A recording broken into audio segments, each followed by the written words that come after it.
Madoka chere mabuja akanaka tauya dzanyasi nhau zuva rochimakumi mairi nonomwe mwedzi uno waZvita. Taakutekaira kopetera gore.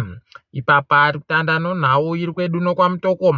Kuna wamwe watsano wanonzi nyawasha waendesiwa kudaro dzimhosva nonyaya yekuti wari kunzi iwo wagoponda muzukuru wawo. Kwayo wakamugwarasha nopfuti wari kuda kupfura zvishiri zviya zvinoti kwe kwe kwe kwe. Ipo paye kwaye zvatoitika zuva rochimakumi mairi noina mwedzi uno. Mwanayo atadza kusvitsa Christmas wakomana zvakaita kunyangara. Apa wari kunzi kwaye wanga wakakoriwa.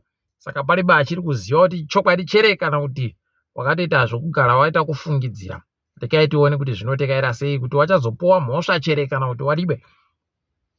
Ndichazotetekera kudare pazvinenge zvaakuitika. Gurukota rinoringana zvofundo yewapwere tererai moyo raagoreketa iro kutoti zvikoro zvaakubvumiwa manje izvezvizvi kuti zvidedze vanhu vanoenda kotora mari kudzimba dzevabereki, madebt collectors pachirungu. Ipapa kureketa kuno waagoreketa kutoti aiwa wabereki wareke hawo gosha nokutoti zvikoro zviri kukurudzirwa nokuramba takasimba kutoti zvireke kugobenhutsa vapwere nekuti waribe mhosva vanofanira kufunda. Asi wabereki wanenge waino zvikwereti gochenjerai kutoti munouya mukakwatanuriwa zvese zviri kudzimba dzenyu neyo madebt collectors. Rekai tigoona kuti zvinopera sei. Ipapo kare agotoreketa kutoti zvikoro zvichavhurwa zuva rochipfumbamwe mwedzi uri kuteera kutanda kwegore. Apapo kare wanoenda kumabhodhingi waye kwaiva kutofanira kuti waende wari kutanda form 1 wanofanira kubva wati waende zuva rochinomwe. Rekai tione kuti zvinopera sei. Zvohurumende iyi unosaya kuti chii chakamboitika kuti wade kuti zvikoro zvivhuwe zuva rochisere zvawanga wamboreketazvo. Tshabangu agoreketa kutoti vanhu ngorekai kureketa kwamusingazivi kwamuri bekudoka. Ipapa zviri kuitika ndozvokuti iye unogweta roZRP Advocate Uriri wanosahwira hwokutoti Uriri ari kuwaitira basa mahara. Kwai paribe chimwe chiripo. Uriri akandoti aiwa ndinokuitirai mahara, iwo wakabva wabvuma hawo kuitirwa basa nogweta roZRP mahara. Bana asingazivi zviri kuitika futi zviri pachena somabviyo mbudzi. Rekai tigoringira tichiona kuti zvinopera sei. Tinoramba takaringa hedu asi kunoenda tsvimbonodowe tiri kukuona kare. Mapurisa ZRP agoreketa kutoti ipapa wakahwadziwa fani ino vhidhiyo yakaburika iyayo wapwere waimwisiwa doro, waimwa hawo doro wachiti watenga doro. Ipapa yagoreketayo mapurisa akatoti wakwanisa kuziva wamwe wakomana wacho kuti mbanani wabereki wao wanofanira kutoti wazikani pokare ino wapwerewo kuti waite tusvino. Rekai tigoona kuti zvinopera zvakaita sei, asi ticharamba takandoringa pazvinoperera. Iyo mapurisa nyasi pokare agoreketa kutoti kubva zuva rochimakumi mairi kusvikira nozuro kwakaitika tsaona dzinoita churu chibodzi nozana nomakumi mapfumbamwe anoina 1194 pachirungu, kukagopfa vanhu makumi masere novanomwe 87 pachirungu. Pokare kukakuwara vanosvika mazana mana nomakumi mairi noina 424 pachirungu. Wari kureketa kutoti gore rino aiwa tsaona dzaita shoma, wagwarashiwa waita washoma, pokare inowakuwadziwa mutsaonamo waita washoma, pokare kupfuura gore rapfuura nguva ibodziyo, tikuti makorokoto kana zvakadando. Kuno mumwe mahobho kubhitiri kumazowe agonzi agokuba wanafata wanosvika 10 wechikatorike wanga wapinda munzvimbo yaari kuchengetedza. Kwai nzvimbo iyi nzvimbo inoita zvekucheriwa zviri pasi povhuka. Saka iye abva aita kuvavhiringidza chaiko. Paribe zvaburika kuti chii chakanyatsa kuitika. Tichagoringa kana yaenda kudaro dzimhosva kuti nyaya yacho inenge iri kutekaira sei, tinenge tichizokunyepai ipapo. Zambezi River Authority wari ndiwo wanochengetedza nokuona kutekedziwa kodhamu rokariba pokare noziwo zambezi wagoreketayo kutoti basa rikuitiwa pakunhadzirisa dhamu rokaribari ibasa tsvinu riri kutoramba richienderera mberi. Paizvezvi kureketa kuno wari kuchera waye kuti wanhadzirise panopinda mvura inenge yavhuriwa kana yazaritsa, wachera manje kudzika mamita anoita 80 meters pachirungu. Tiri kuwatenda. Rekai tichiona manje kuti kutanda kwacho wakutanda kuita sei pawari kunhadzira basa rokuti waite kuti dhamu riri simbe pokare. Chagokunyepa ipo tinenge tiri kuzviona zvichiitika pokare pawanenge wareketapo tinenge tichikunyepai.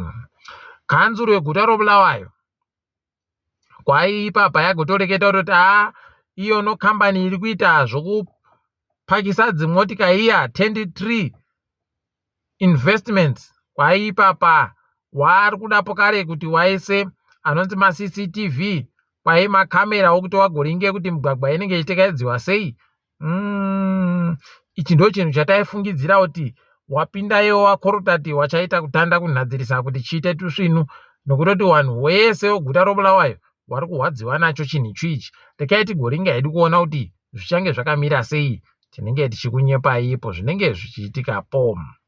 Apa wanoringa nozvomvura namaringa kunzewa wagoreketayo kutoti warume gadzirirai papa kutoti munokona kana kuweredziwa chaiko nohwizi kana zvaita kunyangariwa, nokuti mvura iri kunaya kamunyono kakwaika svinu kari kuramba kachienderera mberi mazuva ari kuteera ayaya peno kusvikira musi womugoera kana svondo chaiyo kana zvaringana. Rekai tigoona kuti zvinenge zvipera sei, asi tikundosvira kutoti gochengetedzai kumbudzi, nokutoti ndo kunhu kunonetsa kunguva ino. Kukaita kupoya kupadura tichibva twapoya munoita kusaya pokuringa chaipo, kana wakomana wakafitira kutorara panze chaipo wari kutsvaka kumbudzi kuti kwaendepi. Rekai tigoona kuti zvinenge zvipera sei ipapa. Tikaringa dzirikitika pasi rese muSouth Africa mumwe akambosenza kumaHawks anonzi iye anga atori captain chaiye pavakuru wokumaHawkswo kudunhu roWestern Cape, kwaiabatiwa nomhosva yekubatiwa nozvinodhaka zvisingabvumiwe pokare nouori pokare nokuita kutekedza mari kusiriko. Hei, kana iye mupurisa mukuru aita kudandi zvinokuti wari pasi pache waigoita sei. Charamba tikaringa kuti ichapera sei. Makuno kuno yano kwapinda masoko onyahwa akambogadzira firimu rasarafina uya mbongeningema apfa kuKZN aita tsaona bva yamugwarasha kuti mweya wache dai wazorora murugare. KuDRC nyasi yenge iri njodo batai murefu batai mupfupi. Wakuru wemapurisa pokare nowanhu mapata anopikisana nehurumende wari kuita kudzengererana chaiko, wari kuita kugarirana kunge wanokugarirana mapfene zvienda zvakandodando paribe kana chisvinu chachiri kuitika ipapo. Wanhu wari kuratidzira kuti sarudzo dzakabirirwa. Mapurisa ari kuti muri kubvumiwa bakuratidzira zvaita zvekwedu zviya zvogore riya ra2018 chaizvo. Rekai tione kuti zvinopera zvakaita sei. Charamba idu takaringa. Apa kuSenegal kwaigore riri kuuya rinenge rakaita kunyangariwa Mhanduwe, wanhu vanosvika 40 chaiwo wari kuda kupinda pakuita mutungamiri wenyika mukwikwidzo dzosarudzo. Mabuja kana maimbofunga kuti wedu wakawanditsa, aiwa awa wakutora mukombe kutotora mukombe chaiko. Rekai tigoona kuti Guinness Book of Records wachati bachere wanhu wawese wari kutora mukombe wowanhu wakawanditsa wari kuda kupinda pautungamiri wenyika. KuNigeria kwahwadza izvezvi kwagwarashiwa wanhu vanosvika 140 pachirungu. Wagwarashiwa nowanhu wandouya kumukirira kwedu manhoko richandonyura bva watanda kuburidza pfuti chigwagwagwa chaicho kusvikira popudza chaiko svikira zuva ramangwana kutoita kunge pungwe yaitiwa nemakomrade mazuva aye. Wakomana pakaita kunyangara chaiko, tikuti mweya wapfada yazorora murugare. Apa chiperera kuAmerika kwaikuAmerika wanhu wari kutsigirawo hondo, wari kutsigira kuti nyika yePalestine inofanira kuita nyika yakazvimira yega inokodzero dzayo. Wagoreketayo kutoti mangwana chaiye wada kuenda kopfika nhandare yondege yoJohn F Kennedy kuNew York pokare noyo Lux Airport iko kuLos Angeles. Rekai tione kuti zvinokoneka chere kana kuti zvichapera zvakaita sei ipapa, nokutoti hei hondo iyi yakuita kunyangadza chaiko. Asi ndizvo zvakareketiwa naYawe. Mukaona hondo dzanyanya, ukare nohondo nomakuhwawo hondo akunyanya, moziva kuti ndamumhera kubenuka. Idi gonadzirisai nyaya dzenyu pachiri kweru, zvireke kugokunyangarirai. Tichiri ipapo mabuja, aiwa rekai tidifambe kwanyasi. Ndini wenyu Mhanduwe Wenhau.